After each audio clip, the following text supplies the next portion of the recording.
And I thought I would do a live today, even though it is the holidays. And I just want to see how this is going to play out. Let me just go to Twitter, because Twitter turned off Periscope a few days ago, and Restream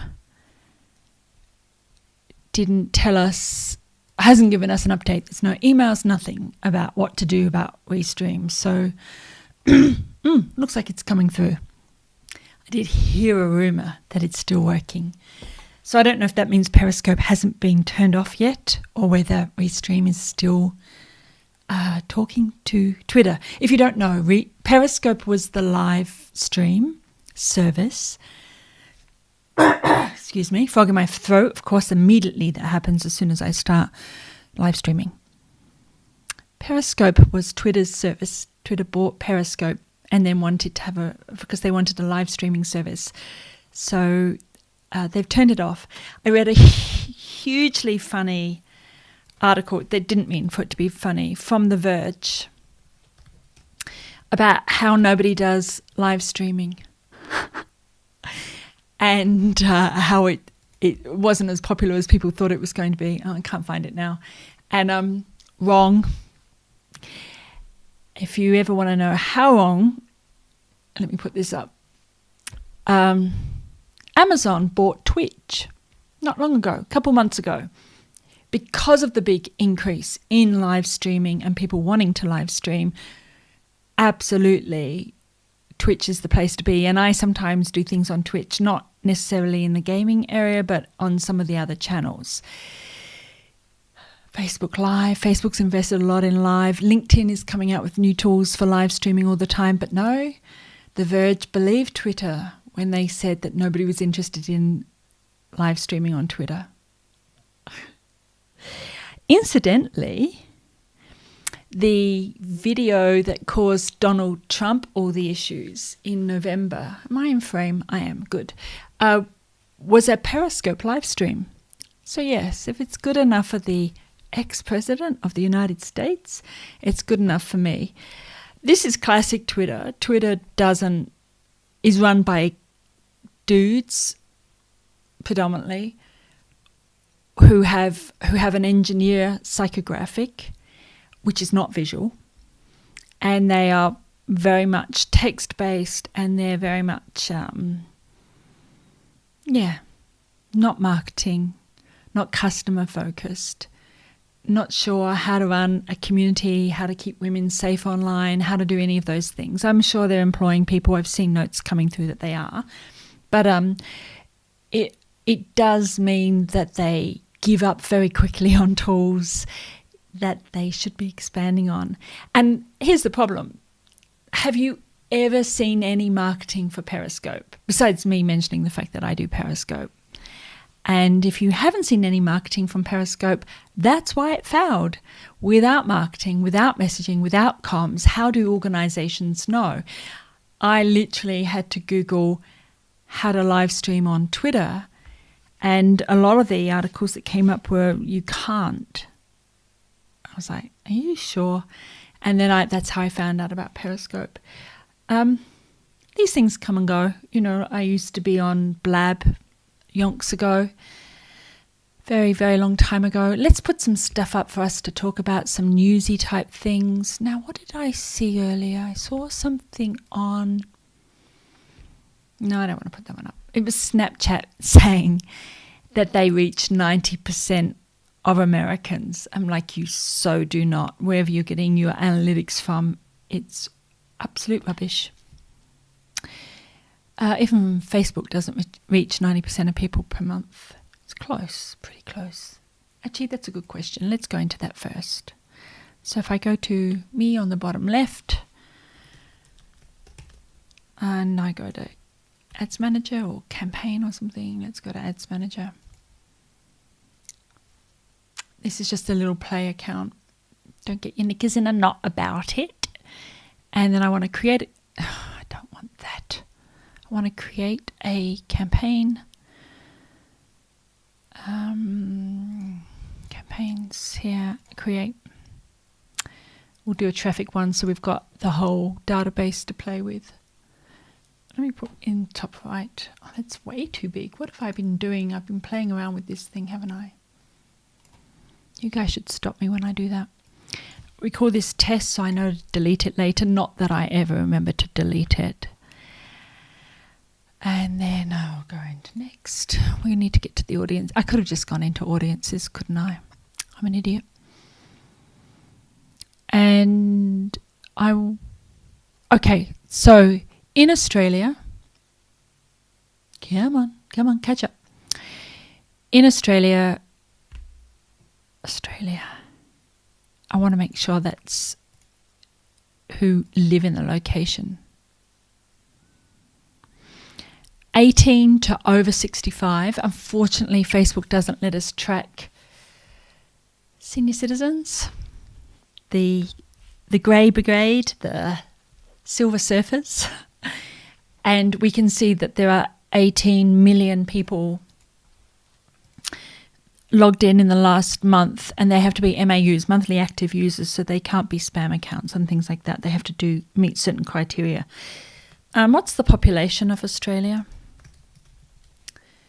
And normally what I do is I map it to the census so that I want to see exactly how many 13, 14, 15, 16-year-olds and stuff like that. So 25.36. Oh, you guys have been busy. That's 0.36 more than I thought there was going to be. People living in Australia. And if I change this to 13-year-olds, I think it's an extra million. So we've got 19 million monthly active users on Facebook out of 25. So is that 80%? So there's no way Snapchat is reaching 90%. I'm sorry, it's just not.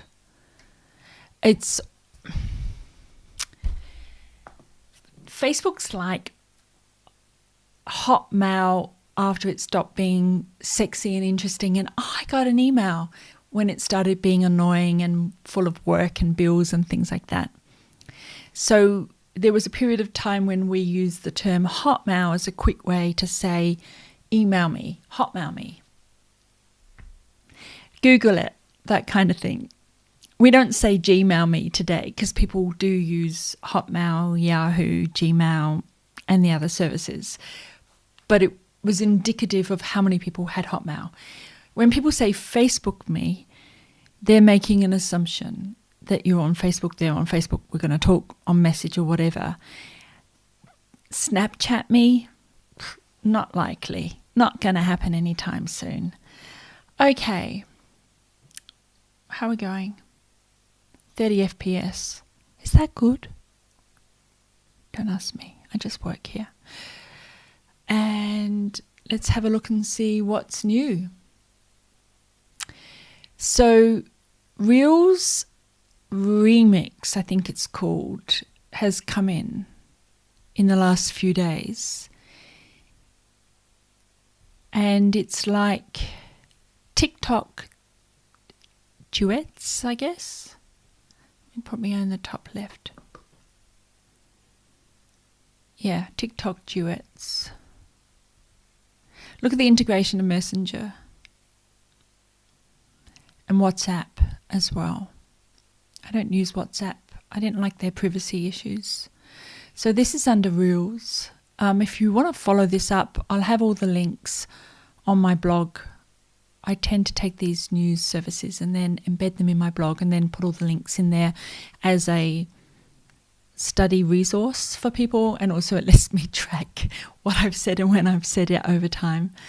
But it is about.instagram.com/features/reels, and then the duets type feature, Reels Remix or something, has only just come in. Let me just see when that was, because it gets a bit frustrating. 2 days ago. Remix for Reels, a copy of TikTok's duets features. See? All the platforms take what works and then duplicates it. And so it's interesting to me that Twitter's like, oh, nobody likes live stream. Periscope's like, nobody likes live stream, we're shutting it all down. And then bang, LinkedIn Live, Facebook Live, Instagram Live, all the others are just, anyway, I've already ranted about that. We won't keep going, will we? Let's have a look at some things on rituals and rites of passage, because it's always interesting to me within the scope of like social psychology, community management, online community management, sociology, social anthropology, all that kind of stuff. How rituals and rites of passage play out within a community. And so one of the, not that one, let me have a look. Actually, before we get onto that, because it won't make sense, the next thing I'm going to talk about unless I do this first. So if I go into the top right. So Clorox has tapped into Billy Porter for a Yes Clean Song challenge on TikTok. So integrating TikTok challenge into the campaign. This is pretty kind of standard, I guess. I do like the fact that there's a TLDR, too long didn't read, brief on here. It suits me for a quick overview, but they've come up with a hashtag. Remember, if you create a hashtag, you better have money behind it because you need to promote that hashtag. You better have a whole campaign for your hashtag. If you're using the hashtag that the community are using, like Yes Queen, you won't need to do that. But if it's a new hashtag, you need to promote it. So this is I guess a classic celebrity kind of campaign. Billy Porter's an actor, activist, create a musical track and put it on TikTok and flip around a community. It's a community language. So if I'm embedding myself in a community, even if it's in English, I want to know what are the core words, the keywords, the semantics.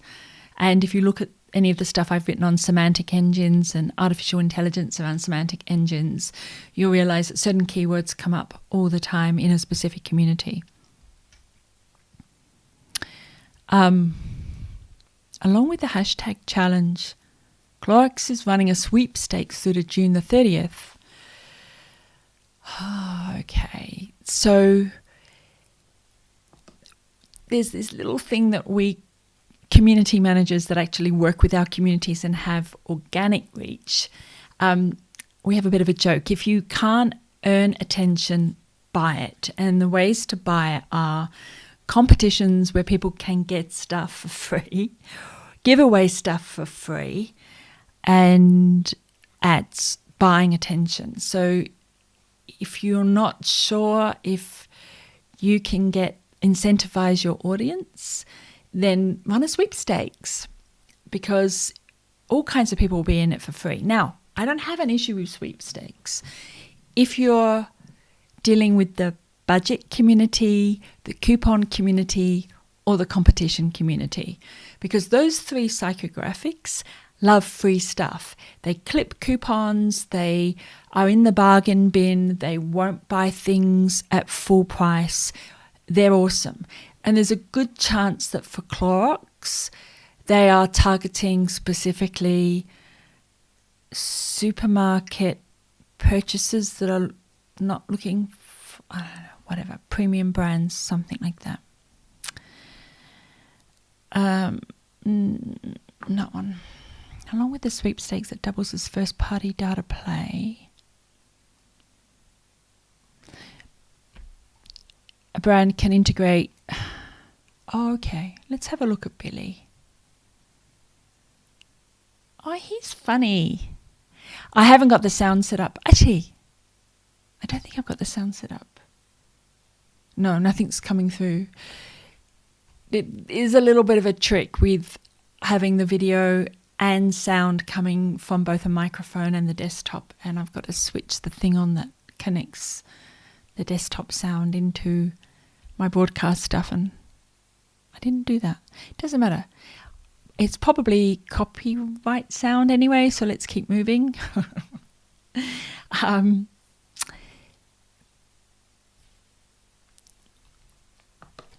there's this thing called deflection branding. If you're not 100% sure what it is, it means don't look here, look over there. And diffusion branding is a different thing. Diffusion is where you may have a cheaper option and a more premium option, but you don't want to muddy the target audiences. In other words, you don't want your premium audiences purchasing your cheap products. So you remove the branding and you change the branding. I think there's Giorgio Armani and Armani Collection, and there's Nescafe, and then there's Nespresso. I don't know. You know the sort of things I'm talking about. Doesn't Mercedes own Volkswagen, whatever they're called? I think they do. And it's a particular problem with where you have luxury or premium branding and you've made a product you've positioned premium, but it may not necessarily come across as premium. I would love to know who it was that decided that perfume was a premium product. Smelly alcohol, and but there's a lot of money that gets spent on the marketing spin of that. So, you know what? Don't worry about diffusion branding and diffusion branding and deflection branding. That's a lecture in and of itself. We really want to stay on rites of passage and rituals and social media news today. But basically, you do edutainment or entertainment if you don't have another story to tell. So if you find it hard to get people excited about Clorox, you just say, don't look at the Clorox. Look at the cool music on TikTok. I guess that's what I'm saying. I did find one for Easter, and this is where we're coming to the rites of passage and rituals, and I want to just check it out. If you haven't met me before, hi, my name's Laurel Papworth. That worked good. And on Mondays, I practice my technology setup. I investigate social media news just so I can catch up, and then I broadcast it so that you're my guinea pigs, I guess. Today we're looking at Easter, April Fool's Day, social media rituals and rites of passage, and I wanted to see some campaigns that have been going on for a while. So let me have a look here. Going on for a while. What am I talking about? Since last week. Chocolate makers burnish. Interesting words, Siddharth and Silke. Social media data to get a hop on Easter sales. Okay, that's a pun. But you used burnish, so I'm going to... You got 1 point and you lost a point. Stop with the puns. Pinterest. It's important with visual story types in particular that the narrative arc involves stories around Easter or April Fool's Day. It's a visual thing.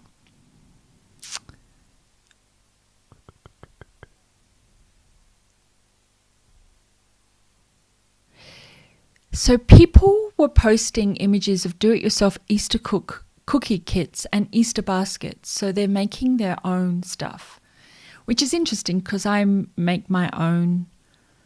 always make my own cookies and cakes and chocolate cakes and pretty well anything chocolate from scratch. And I mean from scratch because I don't use sugar. But I didn't know about this. Shoppers plan to spend an average of $179.70 this Easter, the highest figure on record. Do you ever get the feeling that we reward ourselves for things like, 2020, pandemics, bushfires, whatever, with chocolate? Yes, there we go. It's our annual ritual with our products and consumer insights. So they're putting up mood boards on Pinterest to give people an idea about what they can do. But,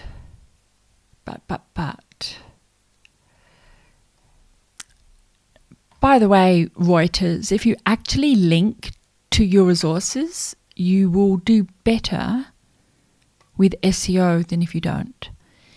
And at the moment you have a pass because Google gives news a pass.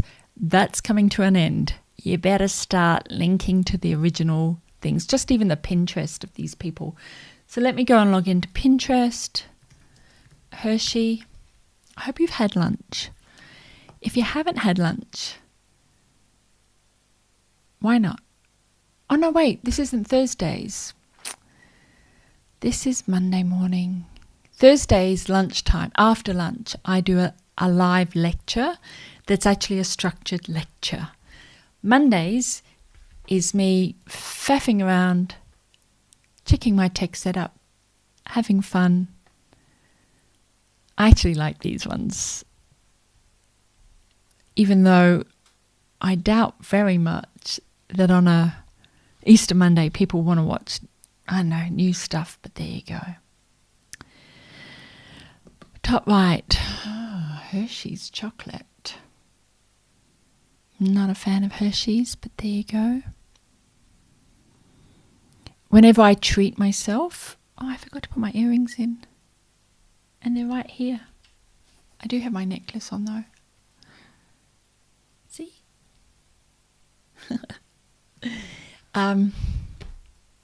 If I am going to treat myself with chocolate with sugar in it, it's got to be Haig's, the fruit centers. I forget what it's called. It's like a little box. And it has lemon, mandarin, apricot, and yeah, I like those. But anyway, let's have a look. Mini Kisses Baking.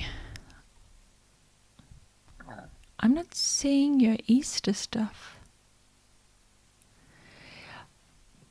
This one here interests me. Why is it greyed out? Maybe it's not for you. Watch again. So it's actually very similar to the videos that the taste.com put up. And they show you how to cook things. And then there's the ingredients. So I was talking before about entertainment. So Clorox feel like they can't do much with their actual branding, so they choose an entertainment voice. Hershey's has taken more of an educational voice. So the ingredients, they've said, use butter, marshmallows, and then use Reese's Puff cereal, Reese's peanut butter, Reese's butter chips. Yes, I'm reading it off of the menu, off of the ingredients. And then there's a quick video on how to mix it all together and to make it. What's interesting though, I'm sorry I keep saying I feel like I'm not really in a groove at the moment. But it takes 1.5 hours. Okay, it doesn't take it takes 1.5 hours minus 5 minutes in the fridge. And 56 hearts. This was ripe for an influencer campaign. And there are lots of dessert influencers, sweets influencers, cooking influencers, food influencers, probably not nutrition influencers, but that's okay. Not everybody's your target audience. Where are we? So let's see if they did one. Oh, I don't know why I'm sleepy. I went to bed at 9 last night and woke up at 5:30. I always wake at 5:30, but hey ho.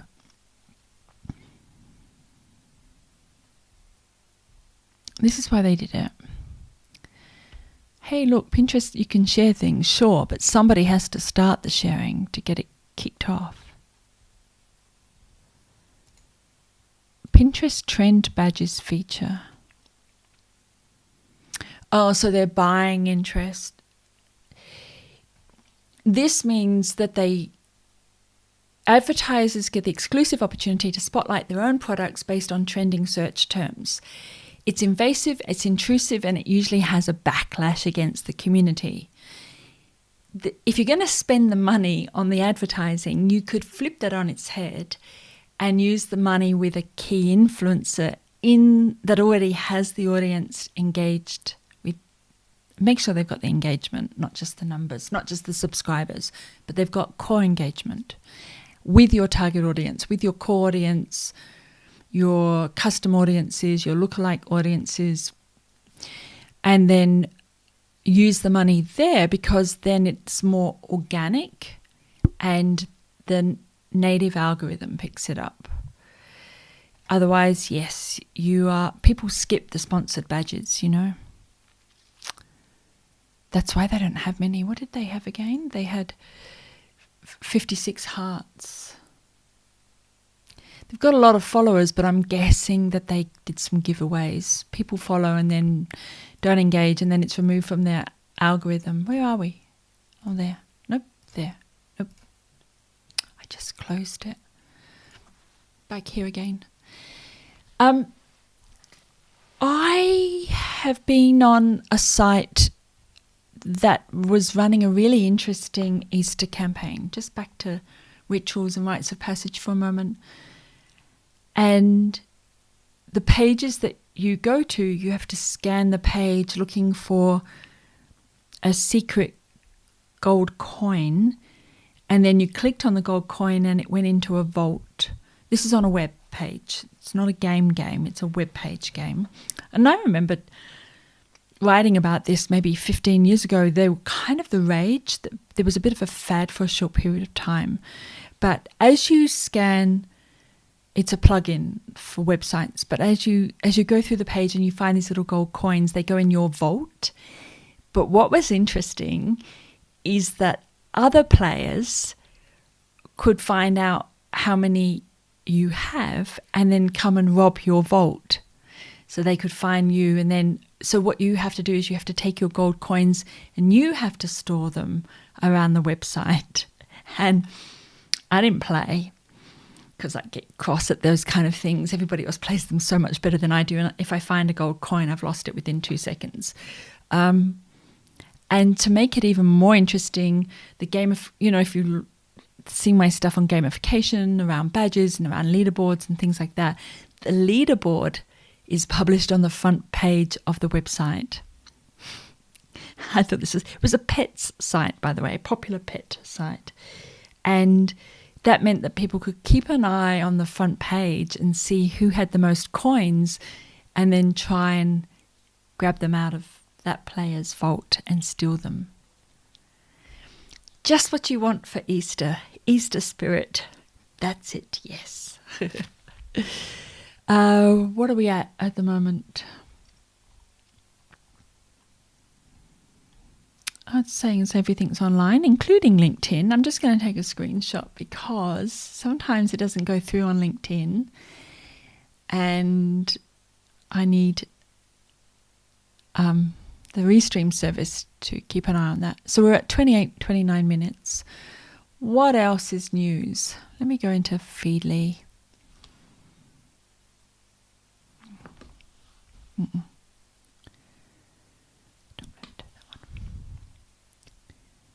Australian social media. If you have any news, by the way, feel free to send it through.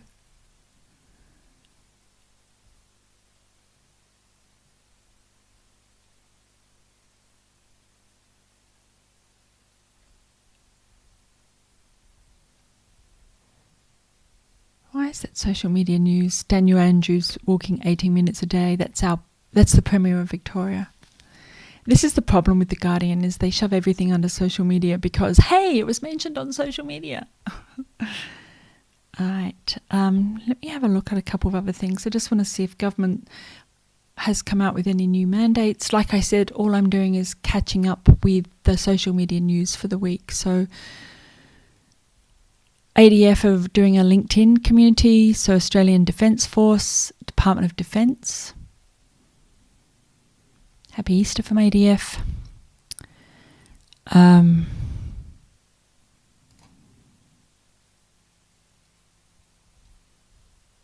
just checking Facebook pages here.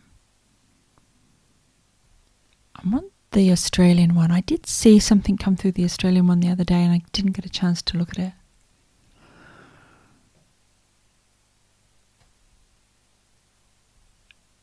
Oh, so changes to keep Facebook groups safe. Look, there was something else that came through. Recommendations and restrictions.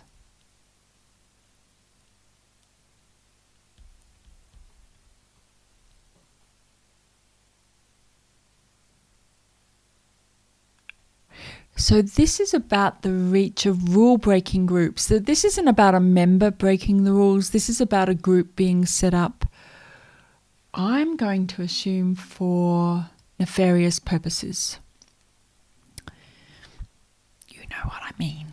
And so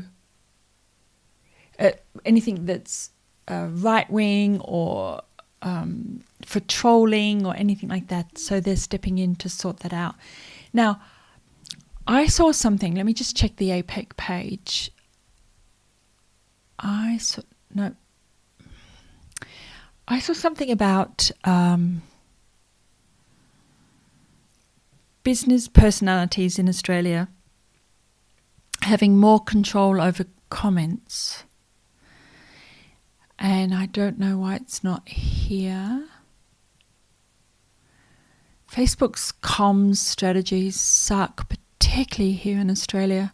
I don't know about Singapore. I think they run them out of Singapore. They have an agency here that has to follow what Singapore says. But all right, I'll have a look for that one. And I think what I'll do is I'll add it to, I'm going to make a note because my memory is like a sieve, even though I've got a video to follow up on.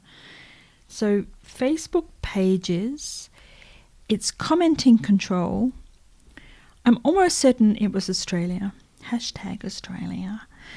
And it was in response to not the media bargaining code, but something else, another code to do with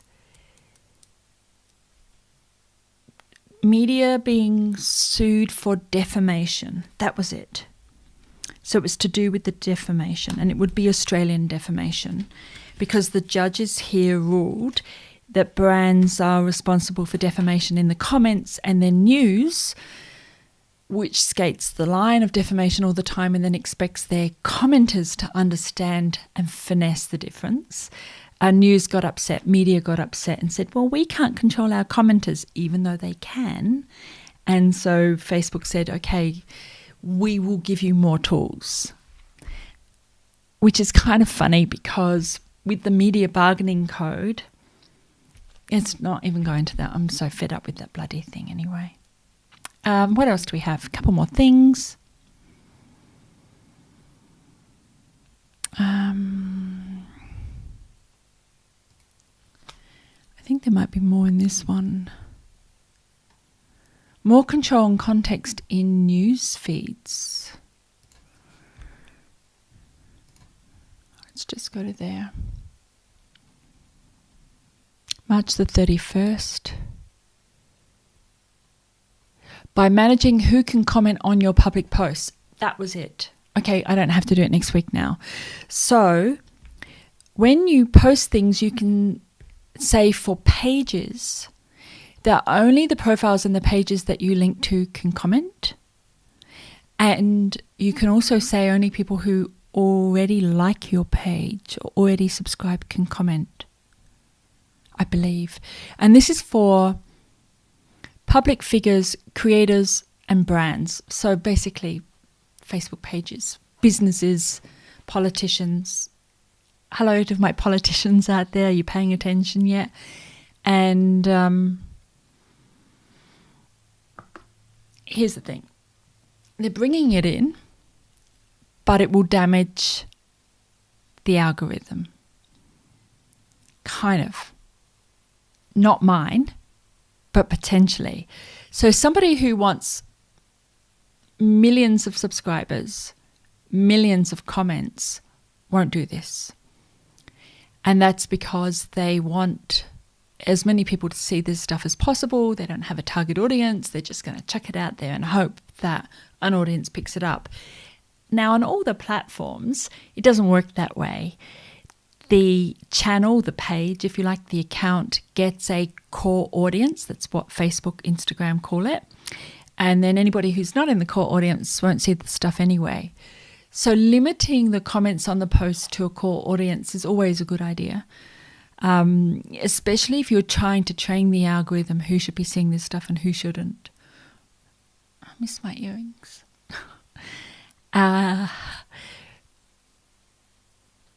I think news will have an issue with this, but only media, and only because they have a sports audience, they have a business audience, they have an international politics audience, they have an entertainment audience, they have a trolley opinion audience, they have a gazillion audiences. So the only people it's not going to work for really is media, but you can't tell them that anyway. They're not interested.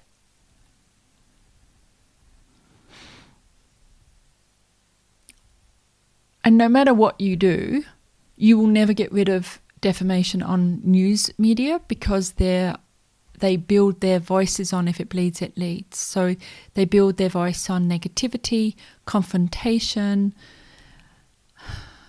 battles. We asked blah, blah, and they said A, and then blah, blah said B, and we're impartial, but we're going to throw this like a little crafted bomb into the network, into the community, and see what they say. And then the things they say are matching the voice of the things that they're reading. So that's going to be always very interesting for news that takes that kind of approach. You don't get trolling on pages that don't set up trolling, and so you just don't. And if you do, you can handle it really quickly because they're not your audience. So, okay. I think that's all I want to go through. We're a little bit over time, 6-7 minutes over. So there you go. Just a quick reminder, 10:45 a.m. Sydney time is social media news on Mondays. Today, Easter Monday. I try to pick news that I think would be interesting, that I want to review myself and understand. Thursdays is lectures. I do them in batches of 6. So we've done social media and government, social media and universities and colleges, so on and so forth. Join me at 1 p.m. on Thursdays for the structured lectures. There will be homework at the end of this lecture on Thursday, so if you want to play along, you can. Other than that, I don't know. What would you like to know? I personally have had a good Easter. Had some very nice sugar-free Easter eggs yesterday, and some really horrible sugar-free cake, which I did not cook. And I am setting up my private mentoring in my own classroom again, 1-on-1, 1-on-2, 1-on-3, that kind of numbers, but like a bubble. I had intended on having my public courses, my Sydney classroom-based courses where anybody can come, starting up, but with the abysmally slow rollout of the vaccine, and then there is a 3-month delay on the second jab, it really means that we won't have any kind of coverage, and we can't be sure. I can't be sure that I can get a room of 24 strangers together, I guess is what I'm saying. Not that I used to do 24. Now, even under these circumstances, I probably wouldn't have more than 8 to 12. Yeah. Every time I go, everything's fine, we can run this again, COVID hits a hot spot, I have to cancel, I have to put people off, and I'm not going to do the physical classroom. Bubbles are fine. So if you've got 3 people that are your best mates and you're all in a little bubble, I'm fine with that. But if you want to come to one of the public courses where you'll be sitting next to perfect strangers, I'm going to wait till that second jab is making it out there, because if they're stuffing up the first jab and it's 3 months till the second one, Who knows when that's going to be? All right, my loves. I think that's all I really wanted to say. I'm so happy the Periscope thing's still working. If you're on Twitter, hi. Not sure if you're going to see me again next week because I don't know if they're going to turn it off, but I really hope they keep it all going. If you have any questions, please let me know. I'm happy to do live videos or even recorded videos. In fact, I had a question last week, which was how to set up an online course with lectures and blah, blah, blah, marketing lists and a marketing funnel within an hour. So I actually recorded that and I just need to edit the ums and ahs and the waffle out because I did tend to waffle a little bit, which means it'll be less than an hour. And that video is going up shortly. So I don't know, subscribe and you'll get notification, or don't subscribe and just make a note to check back or something. I don't mind. All right, I'm going to love you and leave you, and I'll see you on Thursday for the social media lecture. Thank you. Bye.